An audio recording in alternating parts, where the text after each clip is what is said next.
Ladies and gentlemen, boys and girls, children of all ages, this is the 49th episode of the SuperNova Show. And I am your host, Colton Roberts. And yep, this is episode 49. We're going to talk some NFL.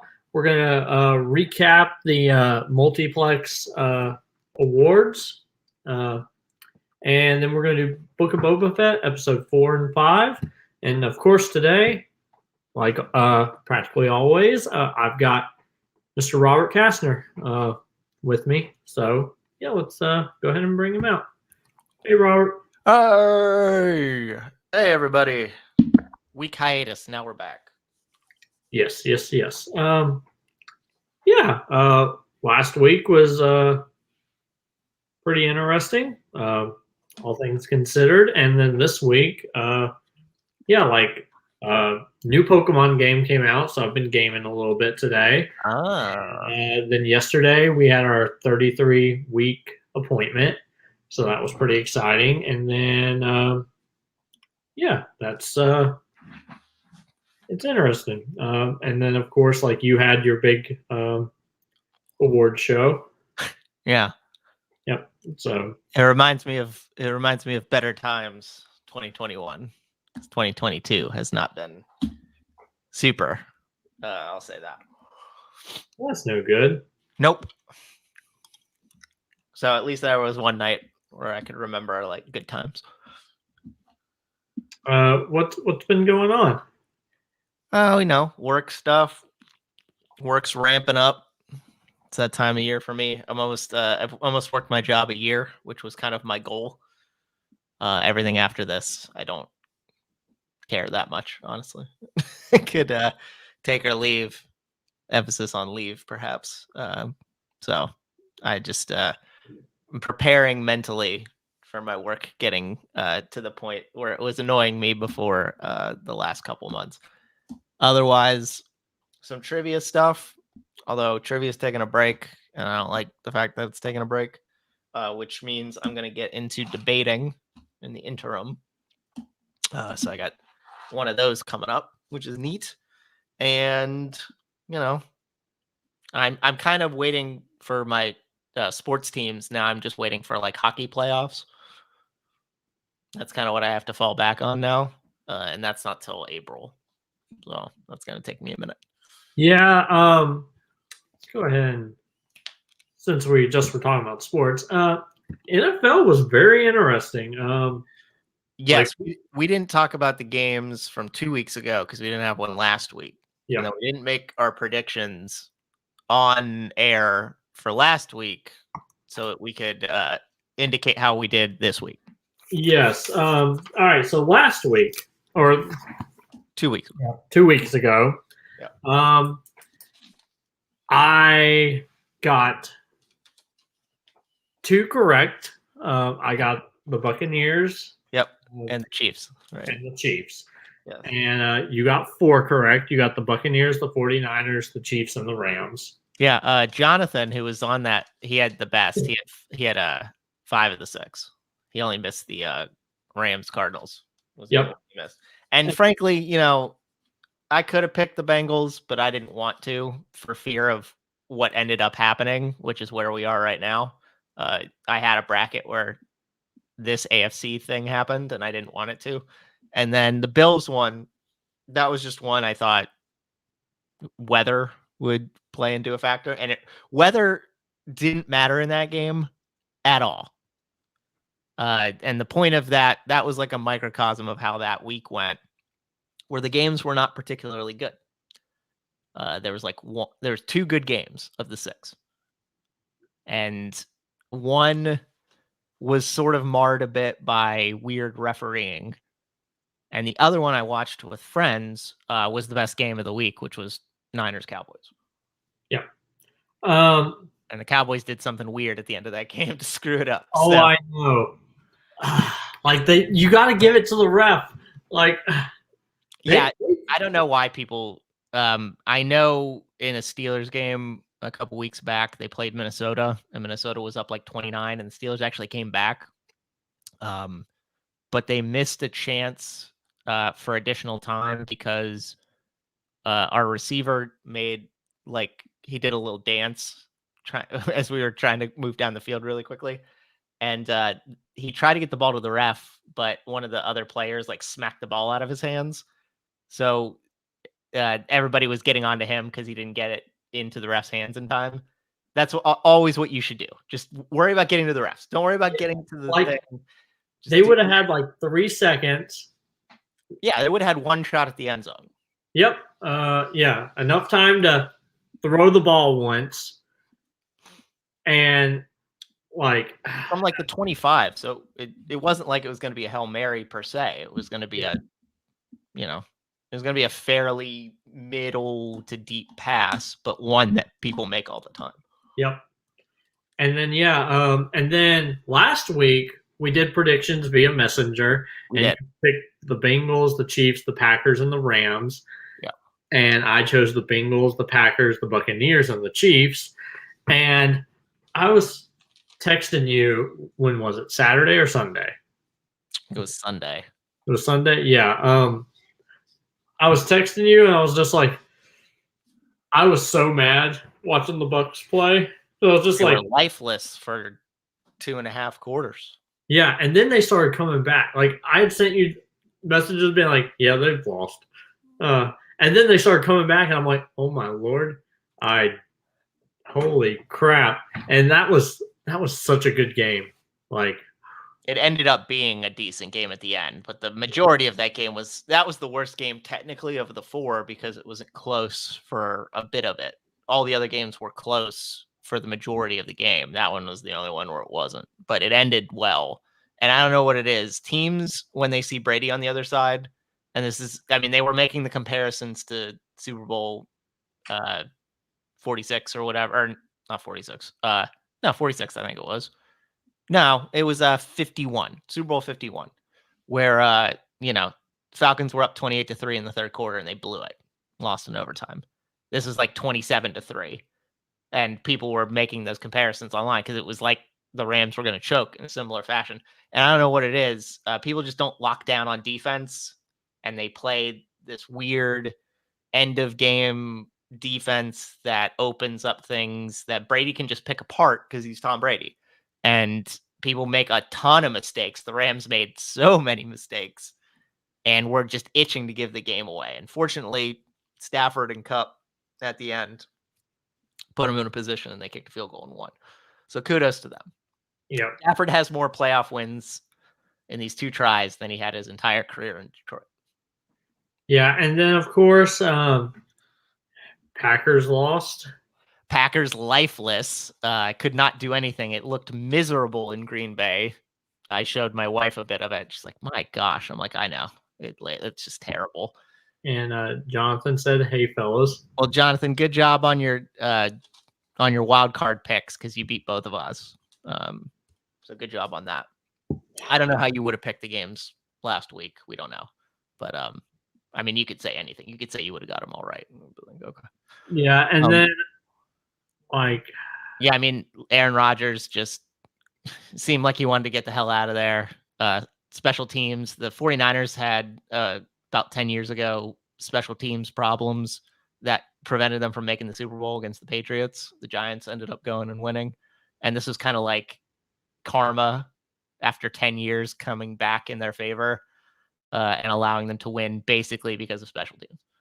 And that was nice. So Aaron Rodgers, we'll get to that. Yeah, so that was a game that was disappointing all the way around.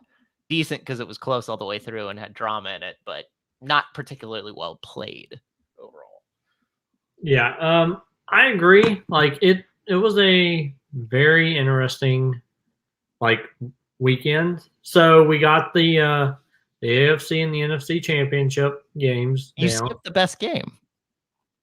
Oh, okay. So I know a lot of people are going to think I don't know. It was the best game. What? It was the best game. Yeah, I didn't watch it. Okay. Well, that game went to overtime. That had so many swings in the last 2 minutes. I think Patrick Mahomes had 200 yards passing from the 2 minutes on. or something, like 170. Yeah. Which was insane. And that game went to overtime, and that sparked a lot of controversy because the Chiefs got the ball and won, and the Bills never got the ball back again. Even though Josh Allen did everything he could to win that game, only allowing 13 seconds, but 13 seconds is too much, and Chiefs ended up winning that game. Patrick Mahomes don't lose to anybody in the playoffs, but Tom Brady, apparently. Yeah. So today, I had an interview with a place for a new job, and it's somewhere that Patrick Mahomes is a sponsor for. And I was just like, Oh, I was talking to the person interviewing me about the show today, and I was like,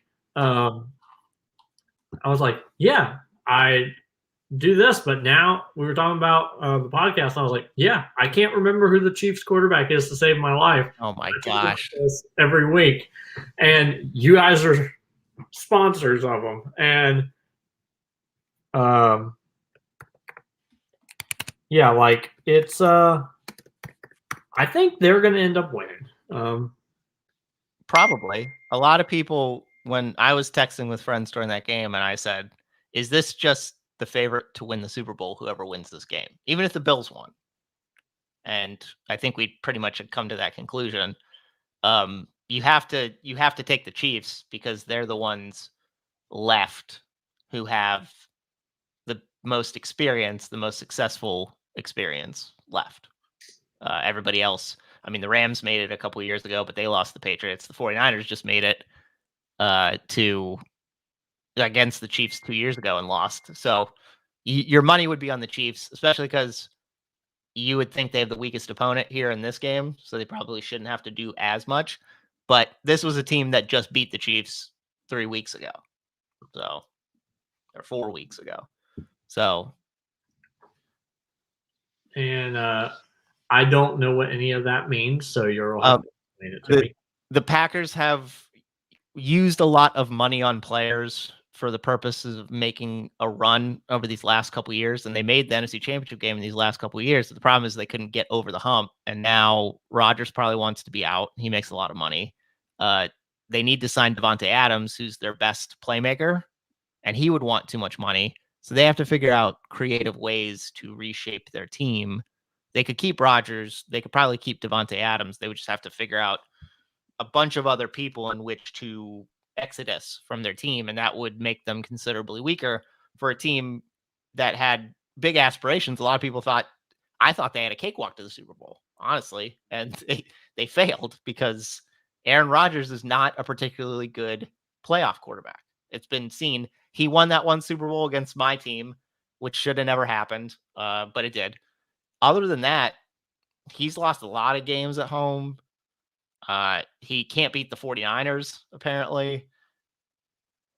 I understand what Jonathan's saying. He's saying that this was kind of a last hurrah of sorts, and they might not be good for another couple years, depending on how you think about their backup, who they drafted in the first round a couple years ago.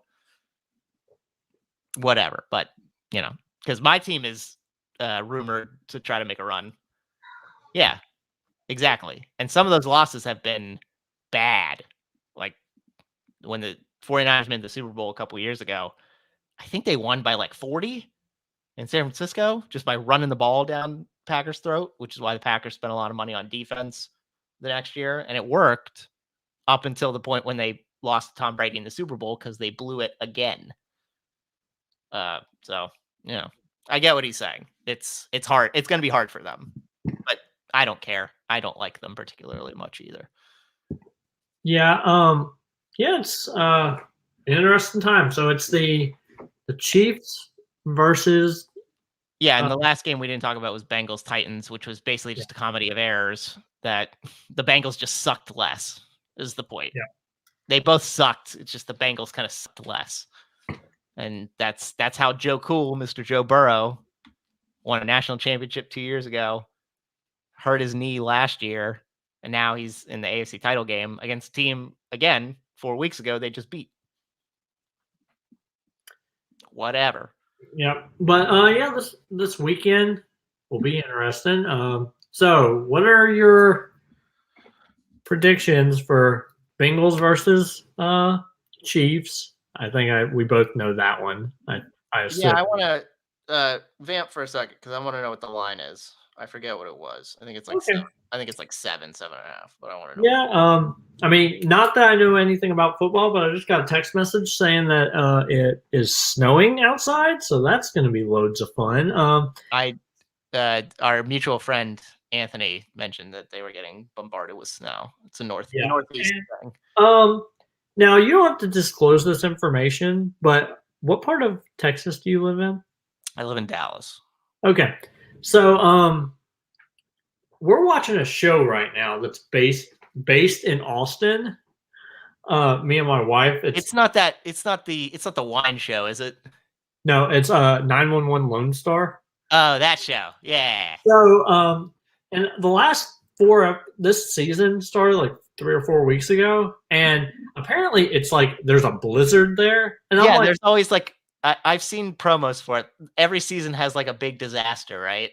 yeah, like last season it was a tsunami. Yeah, and this one was like a blizzard. And I was like, haha. And that's taken from real life because of what happened last year. I know. I was about to say, I was like, I think like it only snows in Austin like once every like 5 years or some shenanigans, and then whenever it happens, it's always bad. Yeah, and our power grid here is terrible at dealing with disasters or weather phenomena of this kind. And they talked about how it is they would improve that for this winter, given what happened last winter. And I think it didn't really get resolved.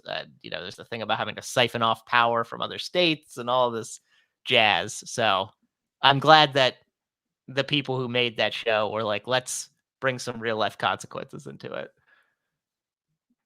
Okay. So remind me when we go to talk about Book of Boba Fett.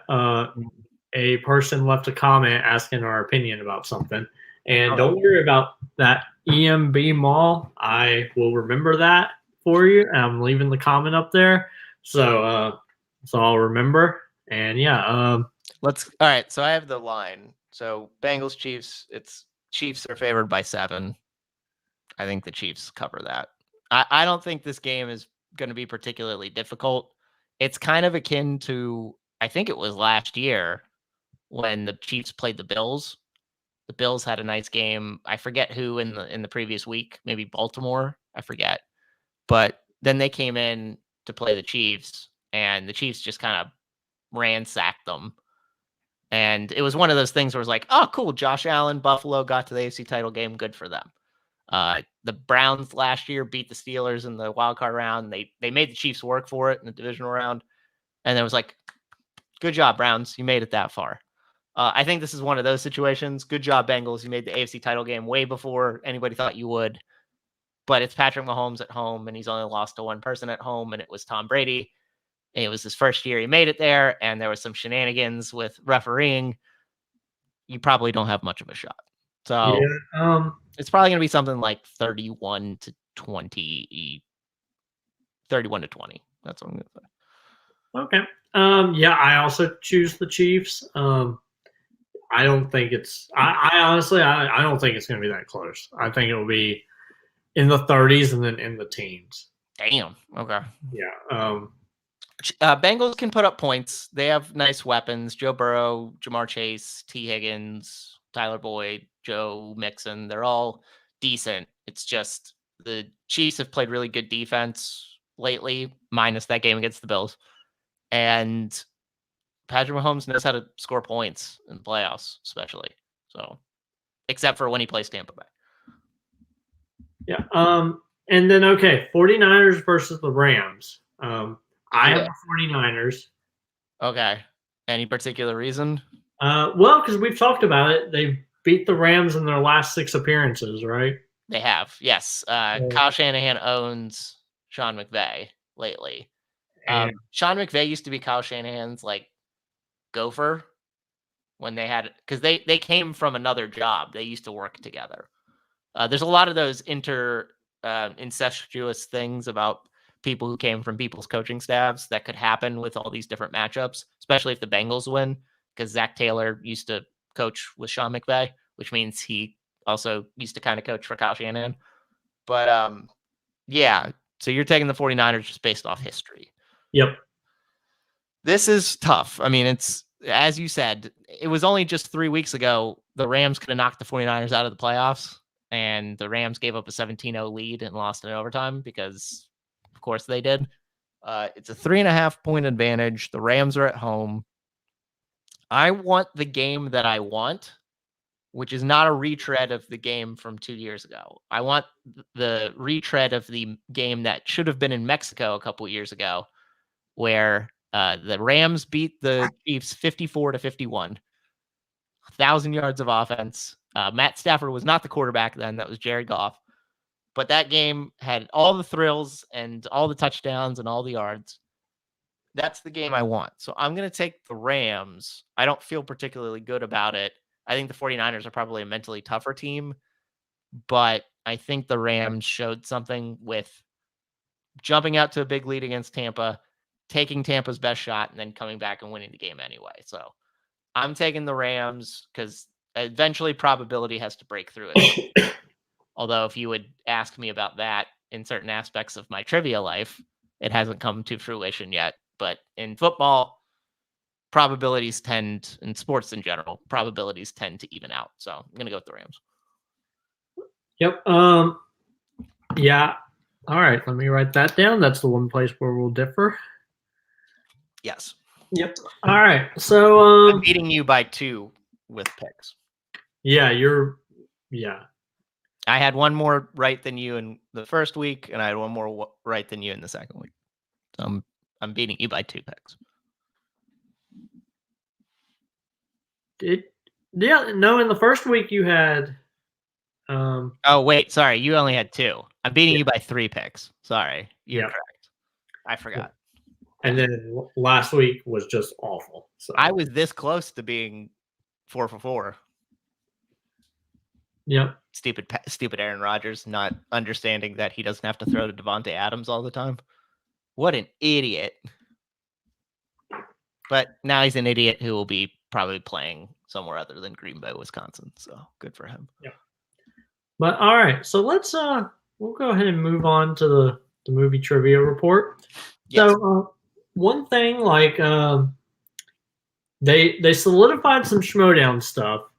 Apparently, like they had some rule changes. There will now be 10 questions in round 1, and 5 questions in round 2 in all divisions, not just IG and Star Wars. Okay. They're higher scores. Yeah, I don't know. They talked about the wild card thing, and it will be a slice that's on the wheel, and then it won't be on the wheel again. So it's not like once you get that wild card thing, and it's flipped over, then that one's just taken off the wheel. Okay. So, but if they don't flip it over, is the idea that they'll probably just keep using it till it is flipped over? Yeah, but okay. Yeah. And then, like we talked with Thomas, you won't be able to use your whiteboard after round 1 in the speed round. I think that's silly. Yeah. And then apparently IG slices will also be in singles and teams just randomly. They're building the wheel. Okay. And that'll make it interesting for sure. I kind of like that idea. I think if you're going to be a movie trivia player, I do think you should have an element of geek. Yeah. And there will now be a streaming slice. Ooh. And there will be films that are obviously eligible, that it won't be like some like random like independent movie where only no one's ever watched or whatever, but they'll all have the list of the streaming movies, but it will be in the streaming category. Is the idea of that it will be kind of those prestige movies? Yeah, I guess designed for streaming. Yeah, or like maybe like Netflix originals that have like big stars or whatever. Like like Don't Look Up would probably be in it. Yeah, or man, what's that? The movie that came out, Red Notice. That would probably be in it. The Tomorrow War. Yeah. What's the one with Michael B. Jordan? That's the Tom Clancy one. Oh, Yeah, I don't remember. My wife made me watch that. Okay, I haven't seen it. Yeah, it's actually really good. Would like Adam Sandler movies be on there? Would like the I would, Ridiculous Six be on there or I would whatever? I would assume so. Oh my gosh, that's terrible. Murder Mystery, Yeah, or that maybe Halloween. the movie that it's him and David Spade. Oh, that one. Yeah. Where It's they like a fake secret their own agent. deaths and stuff. Yeah. Yeah, I I would assume stuff like that. Oh But my. yeah, How many streaming platforms? I guess just all the main ones. Like, does that count Apple Plus, Apple TV Plus? Oh, I have no idea. Oh my I god. don't know if they've actually specified what movies it is, but it's an interesting concept. I remember they had I think it was in Multiplex, they did a poll question about what streaming services people have. I thought there was an idea about expanding out, much like the Schmodown, to streaming stuff too, based on what people have. And I know most people have Netflix and Hulu and Amazon and HBO Max are kind of the main ones. Yeah. Apple TV to a lesser degree, and then Tubi, but nothing ever premieres on Tubi. It's just nice to have Tubi because random movies will show up there that you don't know. Voodoo, I guess. Maybe Roku now. Yeah, Roku and then is- like Paramount Plus. oh my gosh, yes. Yeah, Sorry. 'cause the fourth Hotel Transylvania movie came out on that. My And, God. It was. How many of those are they going to make? The first half was okay, and then got boring, and I fell asleep. How many of those are they going to make? They're probably going to make them as long as Adam Sandler wants to do it. Well, they're the only things that are profitable that he does. I Yeah. know he mostly does streaming now, and I know his streaming movies have a lot of hits on them for some reason. Or even his mediocre comedies when they go back to streaming. Yeah. Like, Just Go With It, I think it was on Netflix, and it was like, it was number one. And I was like, why? I've watched that movie way too much for trivia. I It's love not that good. I love that movie. Oh my gosh, I hate that movie. I honestly think the only movie that he's ever made that I don't like is Pixels. What about Jack and Jill? I mean, yeah, you're right. Okay. And there's something else, but I can't remember. Do you like Don't Mess with the Zohan? Yeah, I love that movie. Okay, I don't think horribly racist, but I love that. Yeah, I don't think it's like uber terrible. I did 2000 Sandler as a strength once, and I watched through all of them. Yeah, me and Anthony did the same thing. We did like late 90s Sandler or whatever, and yeah, I love the grown-ups movies. Okay. The second one is so funny. Oh my gosh. Okay. Nick Swartzen dancing on top of the bus and then falling off and then blowing up a inflatable raft in the middle of Walmart. Like, that's all good. That's good content. I think Adam Sandler's good, like really good to pretty good from basically about 1990 for a 10-year period. Maybe 11 years, from 95 to 2006. Then after 06, it gets a bit dicey. He does some good stuff in there. I mean, he has Uncut Gems just a couple years ago, and he's got like really good stuff. But then he's got a lot of other stuff. Yeah. I don't like to watch. And I've named a bunch of them here. Yep. But okay, so Multiplex had their big award show. Yeah, it has 260 views at this point, I believe. It had like 150 views in the first hour or two when it premiered. I was excited. It was like the biggest thing I've ever been a part of that I was in that people saw. Yeah, I don't know exactly how. Obviously, I don't know how the views work. Like, if you watch it multiple times, does that make multiple views? I don't know. Because I at least viewed it 3 times because of that. That's fair. I had it on as I was preparing to come in to do spots, and then my wife had it on. She was watching it. Yeah, like I was watching it that night, and of course, you look like Abraham Lincoln. Yes. Or that, as Alex, that was the plan. Yes, or as Alex Martinez says, you look like Doug Dimino. So my wife, she's like, I can't believe people made this comment, and I was like, I get it. It's fine. I don't care. I wasn't going to be stylish. I was going to be funny. Yeah.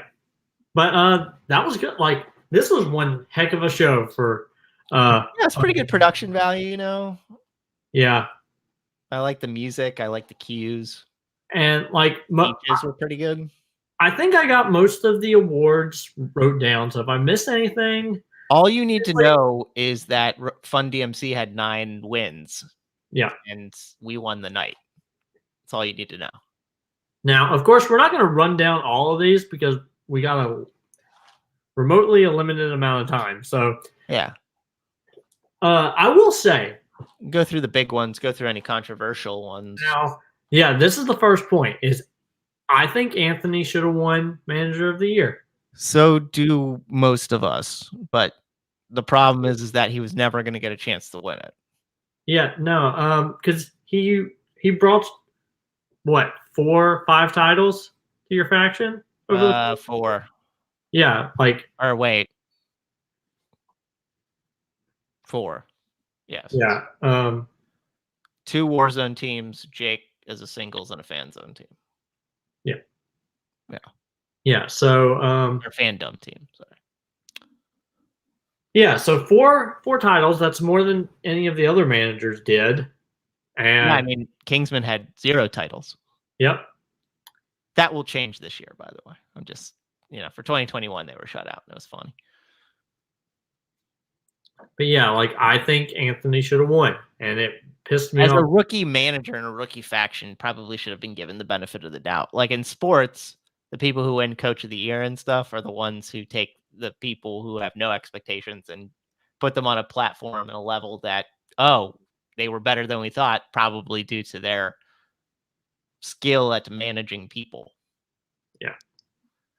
Now he should have won, but it was Cody's last year, and they were going to give it to Cody. So. Yeah. It's why I personally think Dummies and Knights of Ren should have had Match of the Year, but Fandom Match of the Year, but we already won Upset of the Year, and they wanted to give credit to the last match in Fandom of last year, which was a good match. I'm just saying that I think our team's match was better. Yeah, I agree with that because not to throw any shade, I couldn't do any better, but Tim was the weak link. Yeah, he was drinking. He was there to have fun. He wasn't there to. Yeah, and he tried for a bit, and then he realized he was outclassed. But he wasn't that much of the weak link in the teams match. No, no.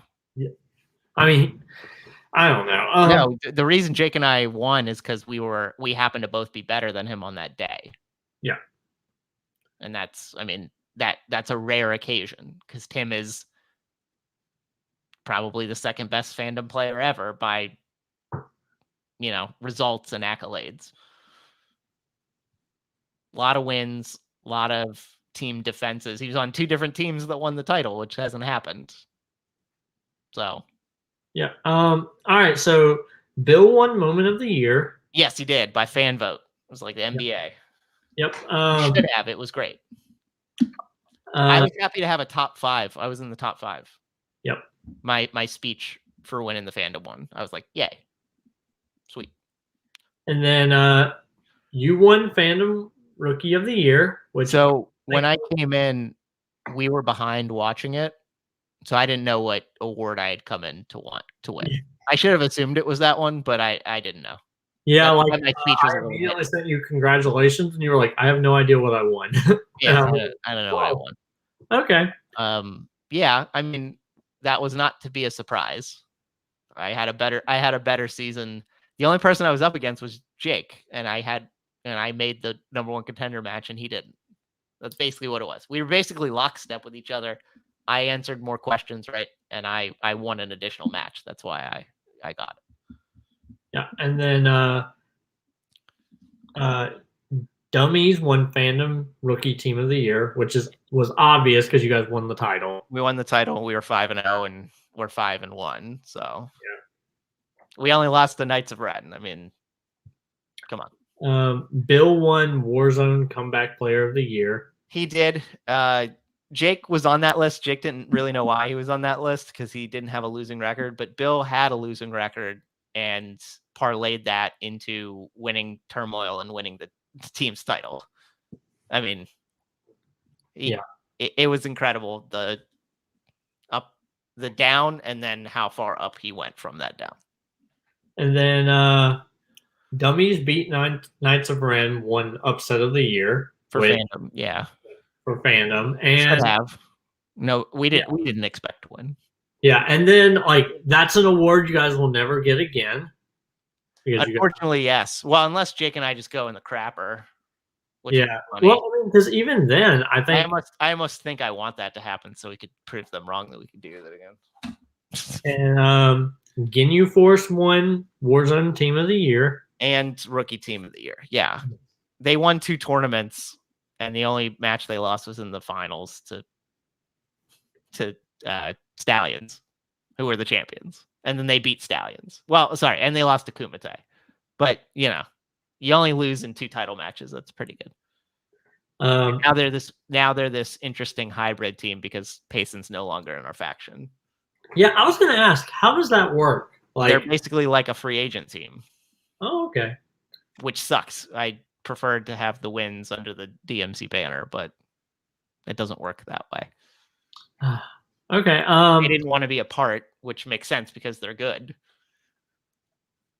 And then, of course, Knights of Ren won Fandom Team of the Year, and then Nick won Fandom Player of the Year. So I did like that they mentioned that had they not got back and beat us in the title, that we would have won Team of the Year. And I was like, well, at least I know we were that close, even though we got scorched in the last championship match. There were circumstances behind why it was that one-sided, but that was nice to know that we were close, that we were the second. And then, yeah, Nick lost 1 match all year, and it was to us. So what are you going to do? I mean, yeah, he's the best. I was just happy to be on that list, honestly. And then Andrew Barr won Warzone Player of the Year. Yeah, he had a lot of title defenses, so it made sense. And then I will say, probably, like, besides watching you guys win everything, the in memorial thing was so funny. So good. Like, I love how at the end of it, Tim's like, no. Yeah. I forgot that I died. He was like, I didn't know I died or whatever. My wife was watching as I said, and she was a little bit behind. So we were kind of wrapping up when she got to that part, and I heard a laugh from the other room.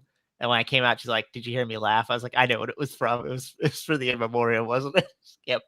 Yeah. It was so funny. And like, I know Nico's on there because he's doing wrestling, but that one was the weirdest because I know he's not gone.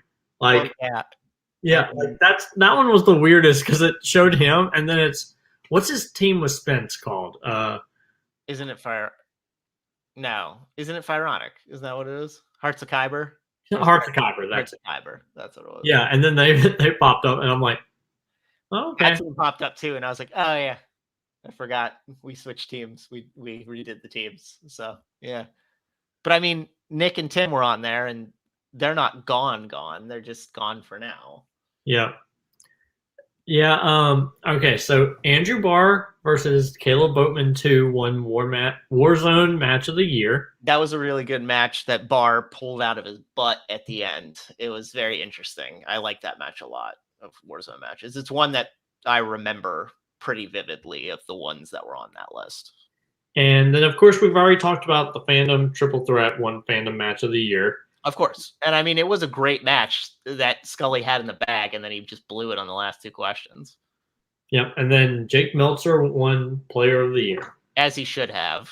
Yes, he should. He won 3 titles, and he was the only one of all of us who was as well. I mean, he was very dominant in Warzone, and we were pretty dominant as a team in Fandom. And as I say, and I contend with, I don't think I was the worst nominee in that list. No, I was going to say I think you were like number 2 or 3. I think if we had won and retained the titles and were undefeated, I think I would have. Obviously, Jake, that just pushes Jake higher, but it would have pushed me higher too. I think. Yeah.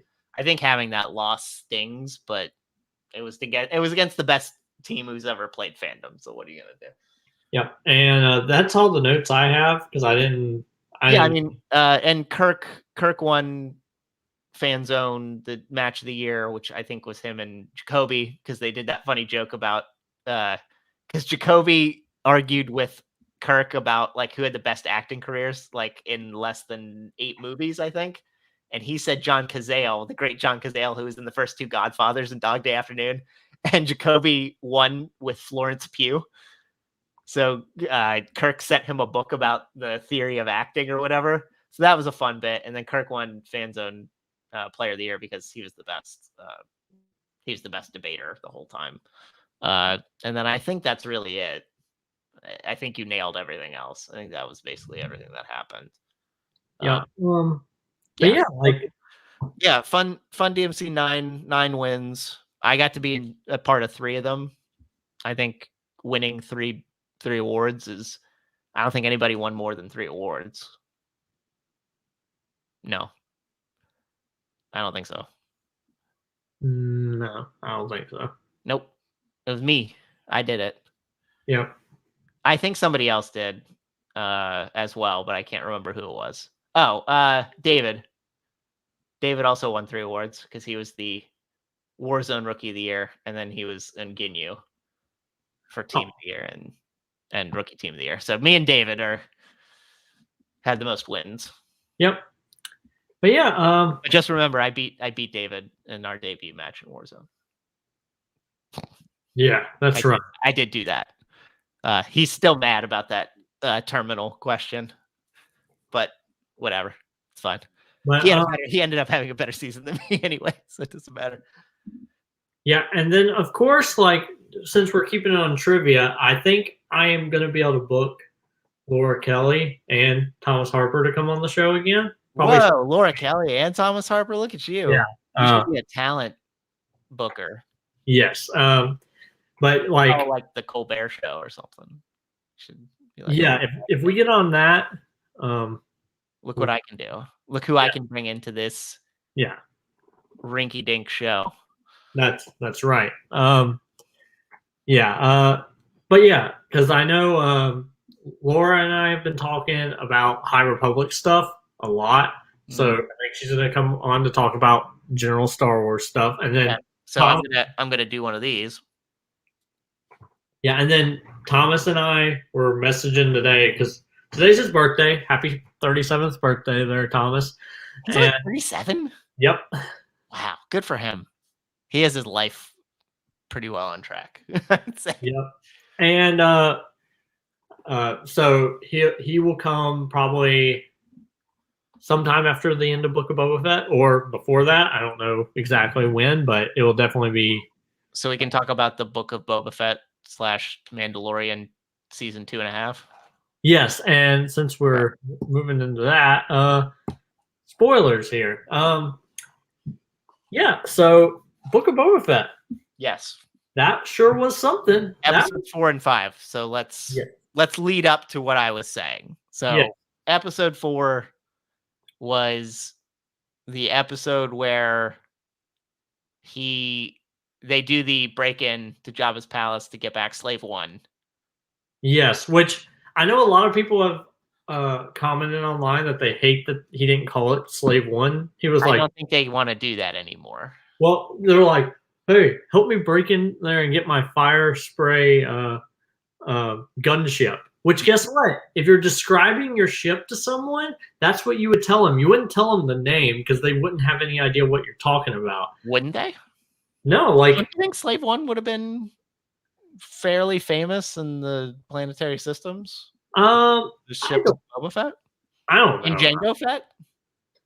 I mean, maybe, but if you specify, hey, it's a fire spray gunship, which is what the class is, like that'd be like if I have a Corvette that's name is Bessie. I'm not going to go in there and be like, hey, we got to go get Bessie back. Because the other person might find it and have no idea what Bessie is. Yeah, but you weren't driving all around the country / the world and picking people up and sending them back to where they belong for rewards. You weren't doing. I'm sure if you had done that, well, you'd probably be arrested, but people would sort of know that. How can I ask you a general question? How much less famous do you think Slave One is than the Millennium Falcon?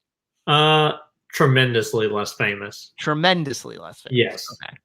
That's the reason why I think that he didn't use the name, because I don't think the ship's What about that on name. Tatooine? I'm sure people know Slave One.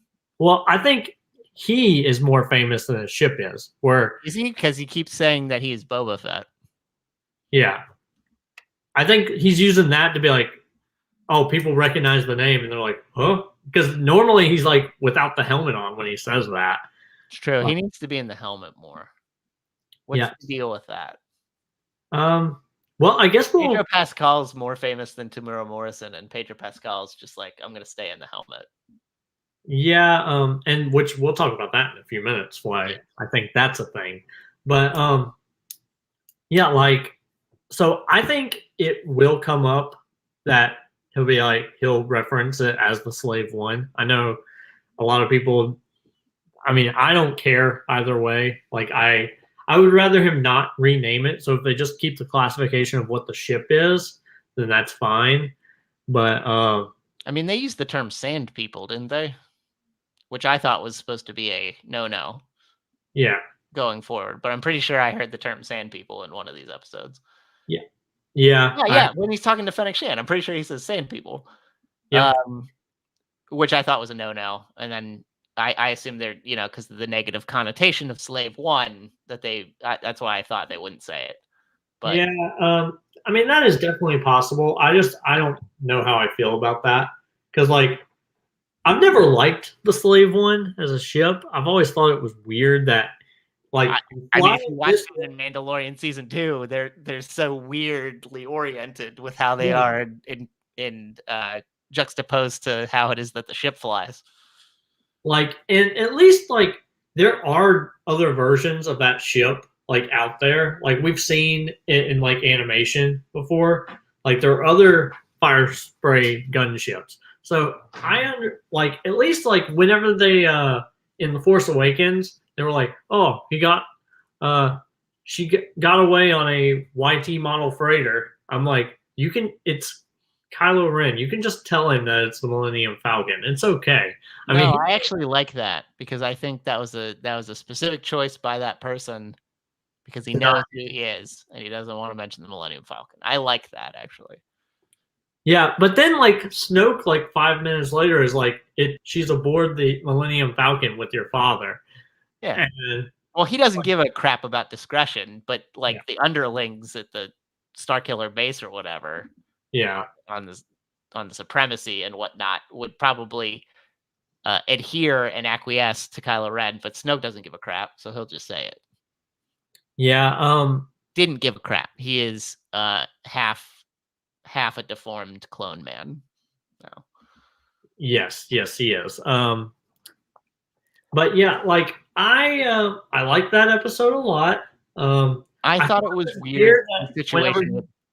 I thought that was weird. Because like I was like, I know exactly what's gonna happen here. Like, and I was expecting because he's like, oh, my armor's not down there. And I was thinking, like, I'm guessing this is gonna be the last episode we see in the past, I assume. I mean, this whole episode, this latest one, even though it did not have much to do with the title character of the show, was all in the present. Yes. But yeah, like I assume that episode 4 is the last one that we'll see in the past. And even though like we don't really like, we see the clips, in Mandalorian season 2 of him realizing that Den has the armor, and then he goes and gets it. So hopefully we don't see him in the past anymore. That'd be good, because I don't like. How much more is there in the past from that point to the point when they? I guess all he does is he finds out that Cobb Vanth has the armor. But I mean, if that led to Oliphant being in an episode, I'd be fine with it. Yeah, because I always ride for Oliphant. I'm like I'm the anti-Legolas. I would not want to put down an Oliphant. I would want to ride with the Oliphant. That's what I'm saying. Yes. Yeah, I mean, that episode was fine. I thought it was weird he didn't know his armor. He took it out. I know he was dehydrated and like acidy, but didn't he realize that that's how he got out of the Sarlacc belly in the first place, because he had the armor on to protect him? Yeah, I don't know. I thought think it was a it's weird weird scene. I thought it too. was just a sequence like Boba needs his revenge. Let's get his revenge. That's what it seemed like to me. Yeah, and And I was then like, just use one of those sonic charges or whatever, right? What are those called again? yeah, Sonic charges. It's just a sonic charge. I wanted to say depth charge, but I was like, no, that's the real thing in real life. That's what it's called, but it's a sonic boom. Yeah, Sonic charge. Okay. but yeah, Just use the sonic charge at the beginning. Come on, man. so we ready to talk about episode 5? Yeah, I mean, I like that episode too. Oh, he hires Chrysanthemum, right?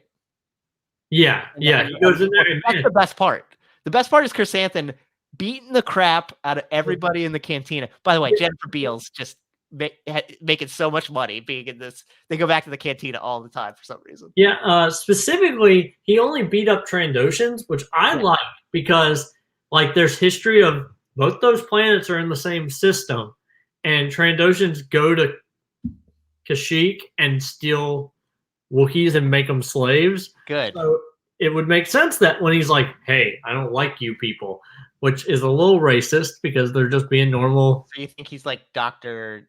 Is it Avanson? Ponda Baba's bro? Oh yeah, Yeah. He's like him. He's like, I don't like you. yeah. He doesn't like you either. if Chrysanthemum had a friend, he would say some shit like that. Um Oh, Mr. Maul says it's a seismic charge. sorry, yes, seismic charge. Thank you.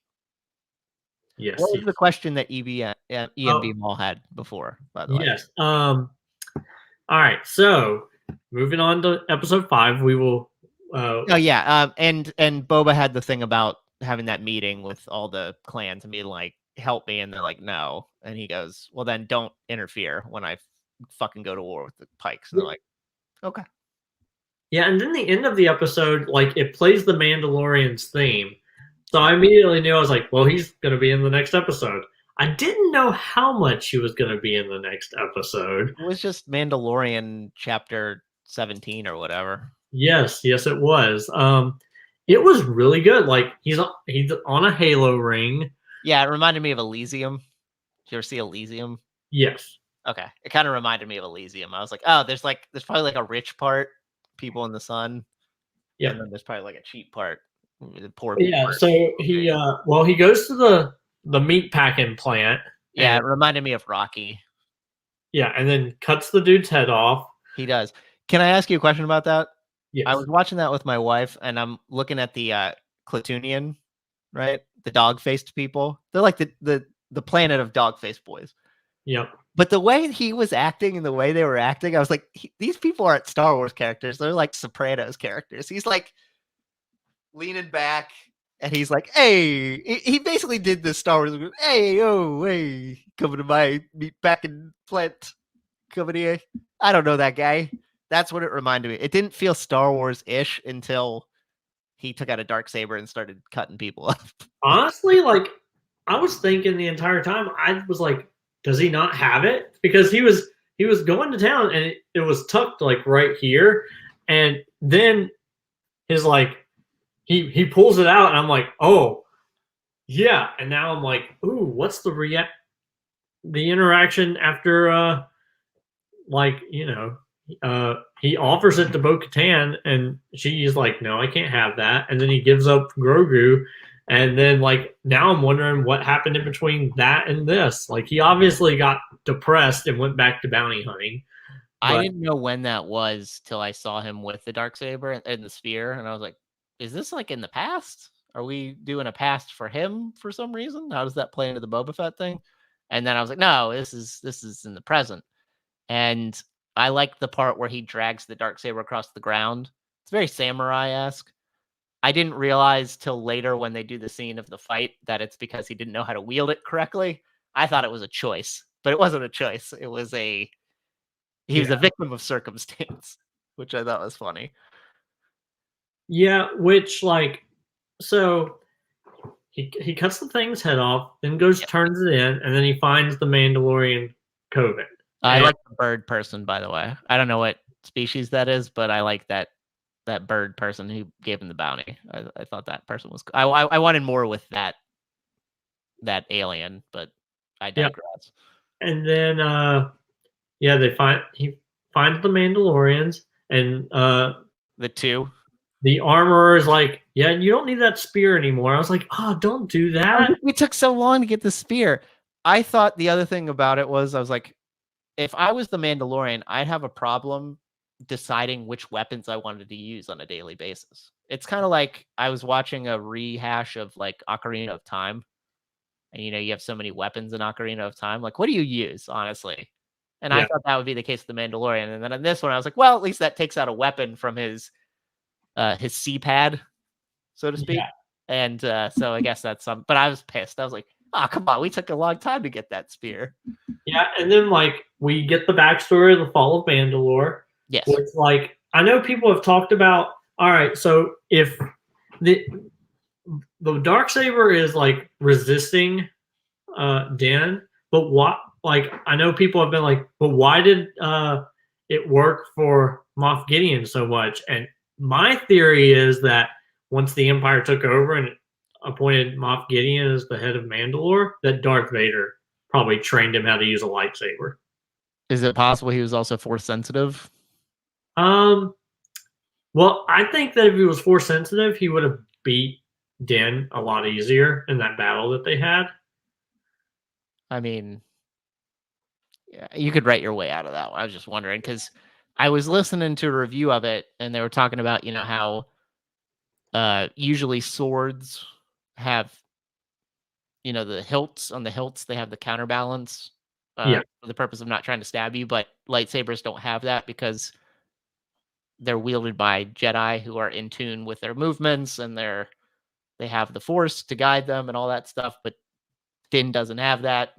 So that's why it's a struggle. So I was like, well, if it wasn't a struggle for Moff Gideon, maybe he had a little bit of force sensitivity that we're not aware of. Yeah, I mean, that's entirely possible. Like, I was thinking it was either going to be Vader who trained him or like an Inquisitor. Oh, an Inquisitor would be cool.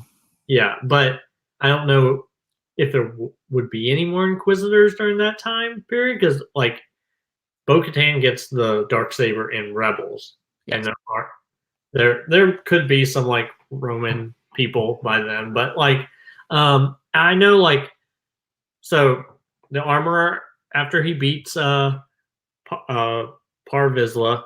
Yeah, we got the Vizsla thing. We got the history of that, where the Darksaber came from. So Jon Favreau got to play with his character from Clone Wars, right? And well, I think it's his like son or grandson or great nephew or something. That's who that dude is. Yeah, that person. But I mean the wielder, the inventor or whatever of the Darksaber was Jon Favreau's character, right? No.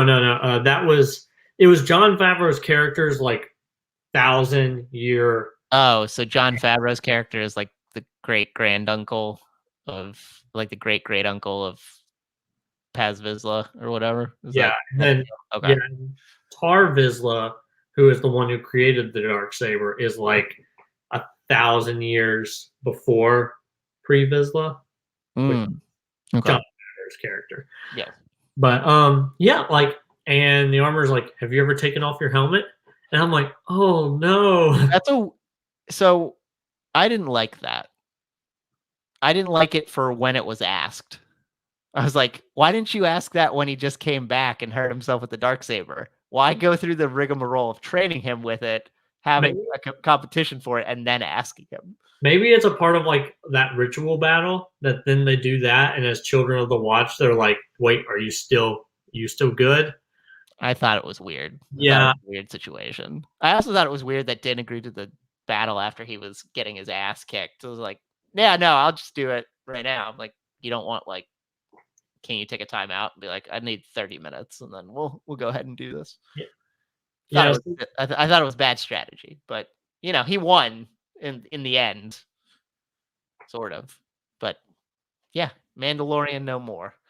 Yeah, and then okay, so Maul asked this: do you think Mando will get his title back and recruit Boba as a Mandalorian, or since the Mandalorian is not named Din Djarin, it can be Boba Fett and Mando, and maybe Fennec, Bo-Katan, Cara Dune, or Bounty Hunter?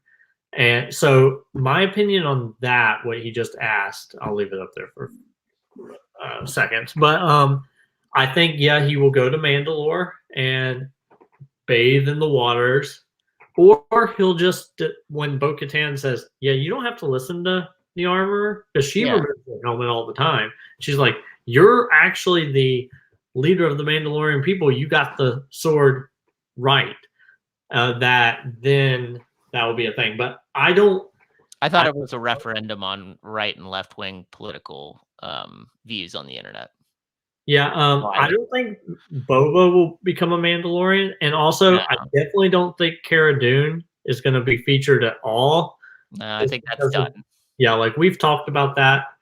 Unless like something happens and they like bring Gina back, which I mean, I guess they could do because they brought James Gunn back after he apologized. She doubled down. Yeah, so they could do unless like her career turns even worse than it is and she needs something, then maybe she'll make a call. Yeah, which I mean, it's possible. Like, I'm not gonna say anything because now, like, I mean, Disney does have a new CEO, so he could, and he's apparently like a real tool bag that really only cares about the money. And if Cara Dune can make a money with Rangers of the New Republic, he'll probably be down for it. You mean the traffic cops? Yeah, that was so.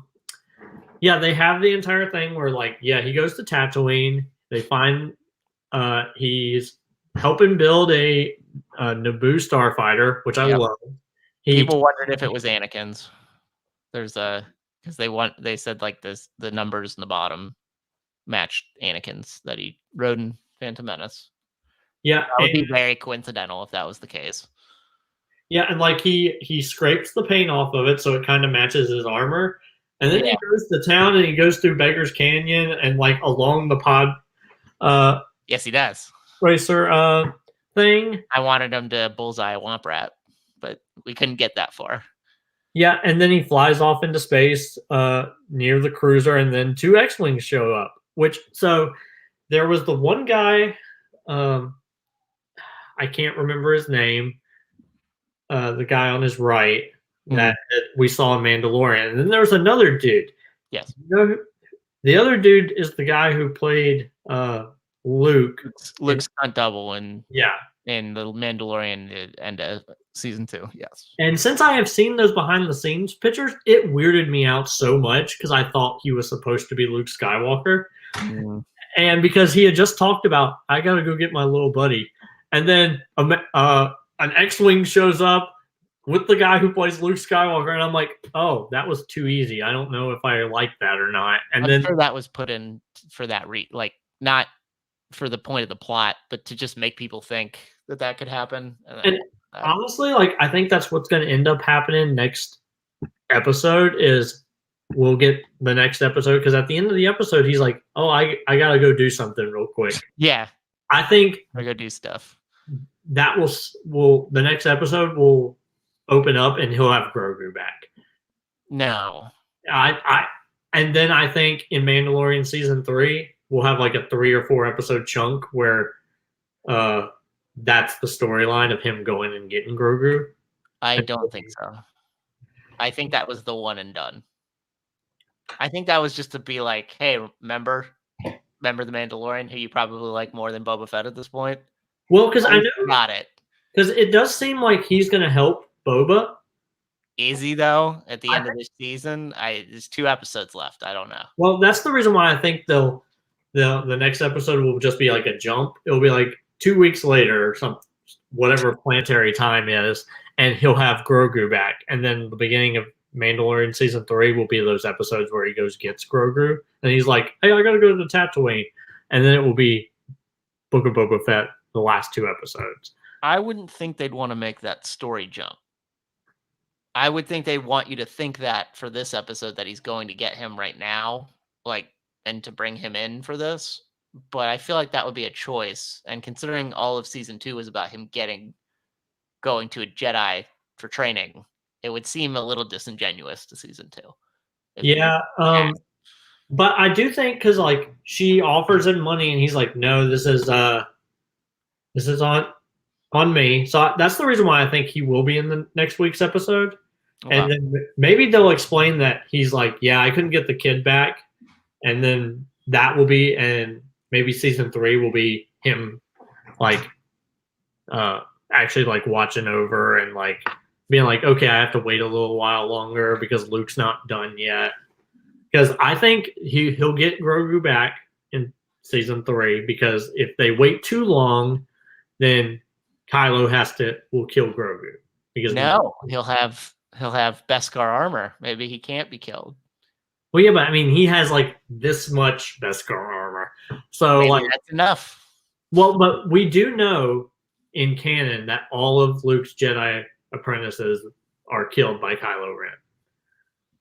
So we know that. I mean, Grogu was hidden at the Jedi Temple during Order 66 or whatever, right? So yeah, but at least that one, that's never like we know a lot of Jedi survived that entire ordeal. Yeah, like I learned more and more about how many Jedi actually did. Yeah, and I kind of hate it because when Revenge of the Sith came out, it was like only Yoda and Obi-Wan survived this thing. Yep. And now there's like Jocasta Nu survived. Yep. Like Lost survived. Like so many Jedi survived and are just like and all these people. Yeah, like so many people survived Order 66. Like and even Qui-Gon came back from the dead. It's just like I can still kick it if we need to. Can I tell you? So most of this episode reminded me of a George Lucas thing because it was about Mando and what's her name? Pell. What's Amy Sedaris' character's name? Pelamota or whatever it is. Pelamodi. I forget. Pelamodi. It was kind of like American Graffiti, where it was just him and her like fixing up his muscle car, even to the point where the engine slid out of the block like it was a freaking muscle car. We got to learn that Jawas are hairy. Yeah. We got to know that there can be some interspecies mingling between humans and Jawas. Yeah, we sure did find that out. We learned that you shouldn't spoil Jawas by paying them too much. Yeah. Which is funny because they scavenge everything. My most favorite thing about this was the BD droid. It was definitely my favorite thing from being still in the middle of playing Jedi Order. I love a BD droid now. It's my favorite type of droid. It's kind of like I compared it to being like the parrot of the Star Wars universe. If like R2's like a golden retriever or something, BD's like a parrot or maybe like a chihuahua. You know what I mean? And my least favorite thing was when Mando said wizard. Which like I like that they're using more stuff like that because it's been featured in a lot of the animation and like the comics and the books, but they've never said it in live action. So I was just like, except for Annie saying it. Yeah. This whole episode was basically as a referendum to be like, maybe episode 1 wasn't as bad. Yeah. And people have already known that because they know Duel of the Fates and they know the Darth Maul battle. They know it's not as bad as people remember it being. Yeah, like it's so weird. Like the sequels, like actively were like, haha, the prequels suck. Basically, like, the first line of the Force Awakens is like, this movie will seem to make things right, and then how wrong they were because the next 2 movies were so just divisive among the fan base. But yeah, I think this was a big like throwback to the prequels, and I love it. And Maul, which is a weird sentence for me to say, said, well then, in that case, can Boba always taking off his helmet be a hint to Bo-Katan, Mando, and Boba being in The Mandalorian, but they occasionally take off their helmet? Now, I don't think I would make that jump. I would think like it's possible that Din could totally be like the middle person, like because like Bo-Katan does not moderate. He's the moderate between Bo-Katan's like liberalist and the armor and their converts like uber conservativeness. Well, what I was gonna say was because Bo-Katan doesn't believe that Boba is a real Mandalorian because he's a clone. Yeah. But Boba's like he doesn't care about that. He just cares that it's his father's armor and his father was a foundling. So I think Mando could be like, hey, he's cool. If he wants to be a Mandalorian, he can. If he doesn't, that's fine. He can take off his helmet all he wants to. She's fine. She takes off her helmet. I'm the leader. I take off my helmet. But if you people don't want to take off your helmets, that's fine too. We're all cool. Speaking of keeping them separate or being the middleman between them, And I believe. I'm a sub, by the way. Yeah, I rock. We rock. Yeah. All of us rock. Darth Maul rocks. Of course. Shout out to oh my gosh, who is it who voices Maul in Sam Witwer. Sam Witwer? Yeah, who was also in Dexter season 2. Shout out to that. We're watching Dexter and he showed up and I was like, oh my god, he looks so weird. It's hilarious. Yeah, he was also in Riverdale.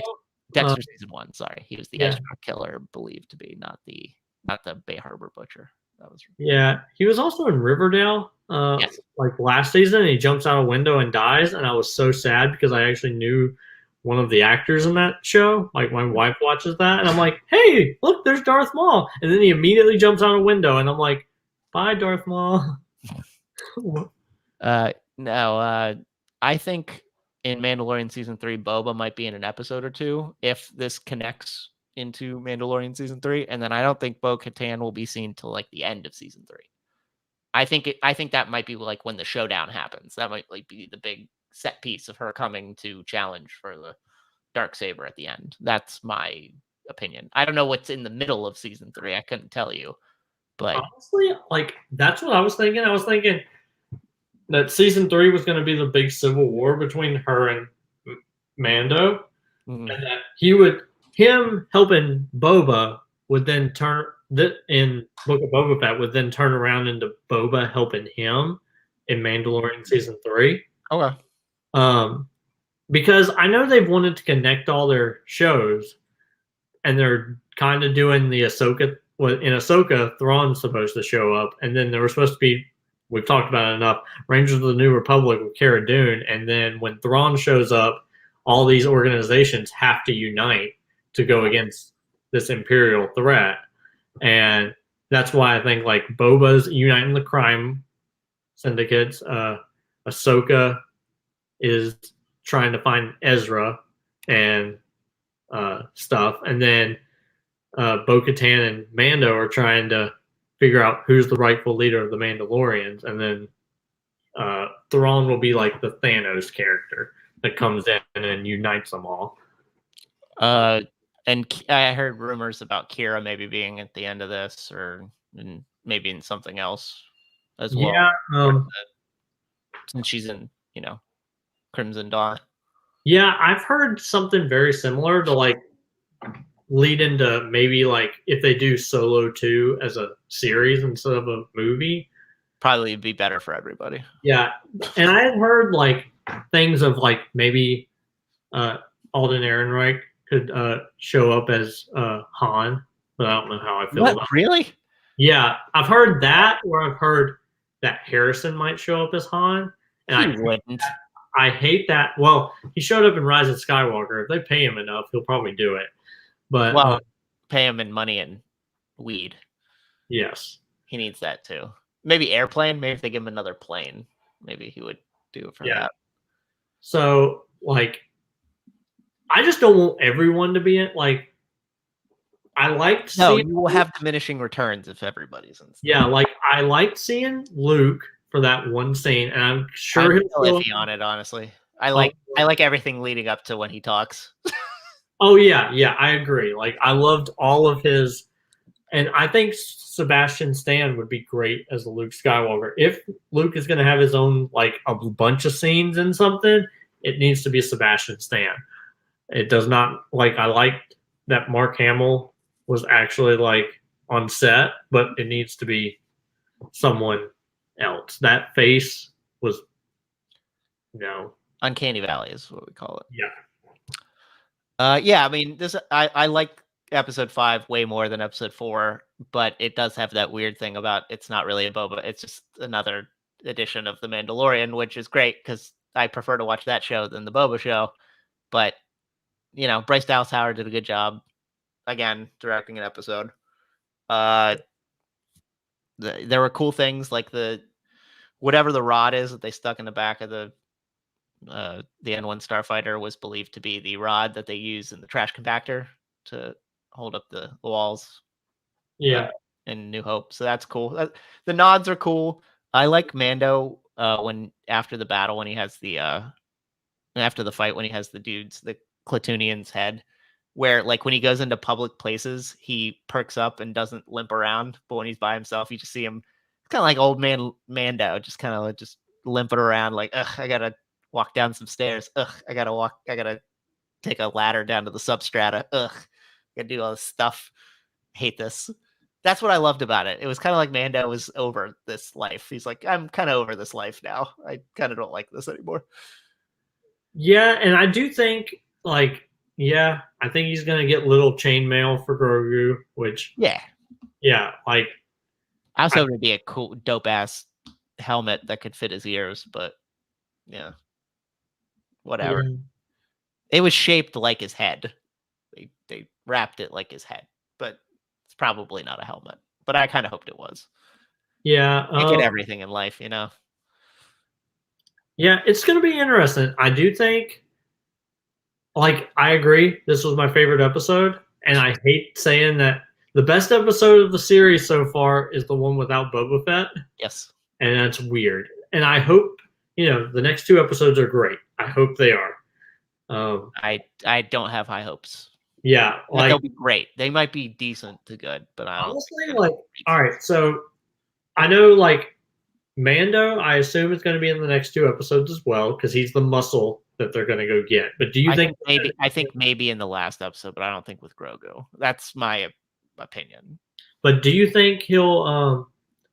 Do you think they'll have any other muscle? Like, will we see Bosk or IG-88 or Dengar or any of those? I don't know.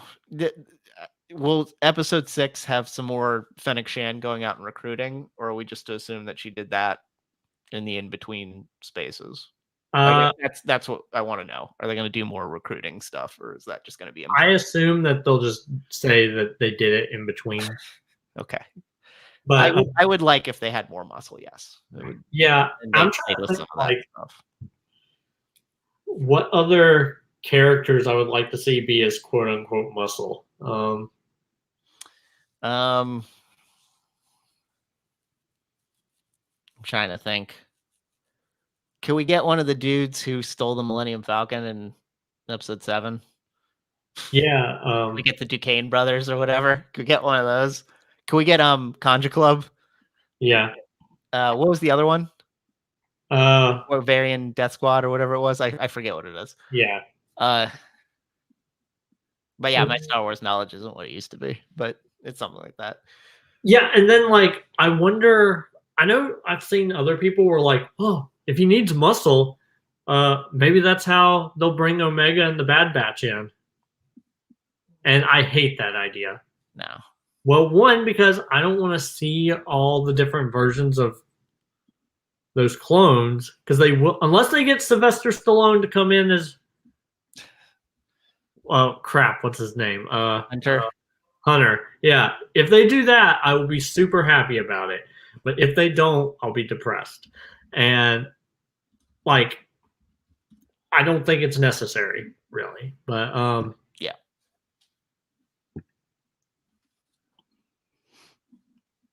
Yeah.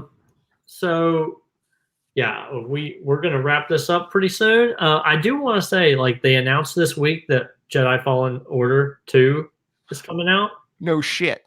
Or they didn't announce that that's going to be the game. It's just that they are going to have a Jedi game, and it's created by the same people who created that.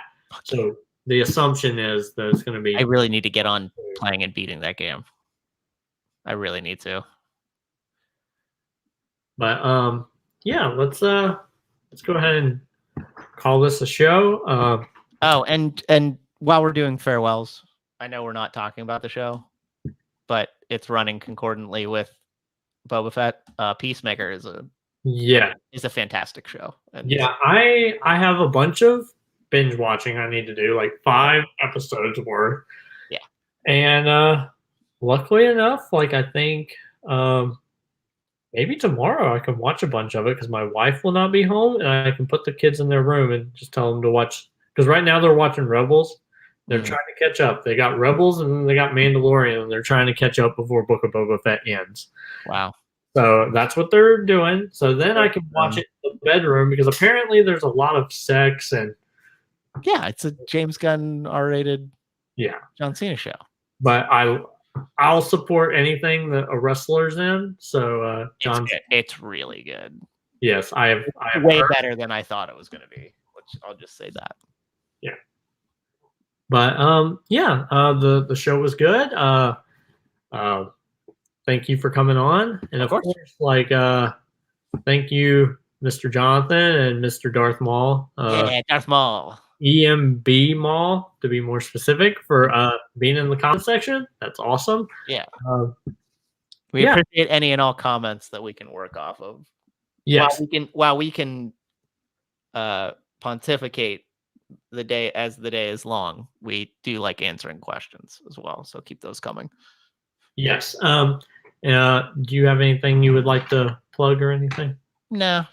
Robert Kastner, you'll probably see me in some stuff and some trivia stuff coming up. Enjoy it. I also, like I said, I'm prepping for debating, which is good. I haven't got a chance. I did it once in sports with our buddy Jonathan Peck's league, which I could do all day long, but doing it for movies is interesting. Oh my gosh, there he is. That face, his YouTube profile face is just one of my faves. I love it so much. Yeah, go out there and watch One Gotta Stay. Absolutely. This week is his actresses ones have been ridiculous. I forget which. I think it's the one with Lakeith Stanfield, Daniel Kaluuya. Can't remember who the other ones are. I'll look it up and then I'll remember. Yeah, honestly, like I was watching it and I was thinking, Lakeith Stanfield, Daniel Kaluuya, Idris Elba, and John Boyega. Yeah, I had to get rid of John Boyega first. Of those, I think my wife agreed, and I think I agree as well. And I've never seen Attack of the Block.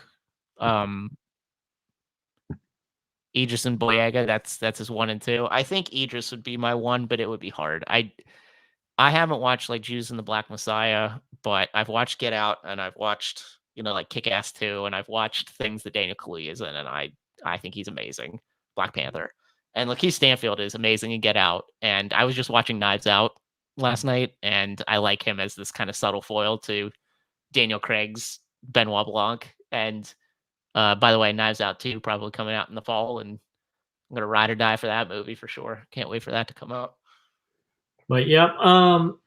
So since we're in the show now, of course, you guys can follow me on Twitter at ColtonRoberts8 and follow the show at Supernova_show. We're going to try and get Laura Kelly and Thomas Harper back here on the show again. And, of course, next week we'll talk to Robert about Eternals, so that'll be fun. Yeah. We finally saw it. And I did. Yes. It was long. Also, I watched Let There Be Carnage again, and it's such a good movie. Oh my! Since we have a viewer that it's his favorite IG movie ever. Oh my gosh! And I think we just lost him because it just went from 2 viewers to 1. Way to ruin the viewership. Woo! All right. All right. Let's get out of here. Don't forget to tip your virtual waitresses, y'all. And Amaru says no. I hope I want that to be because the show's ending, not because of your take. Yeah. Check you out.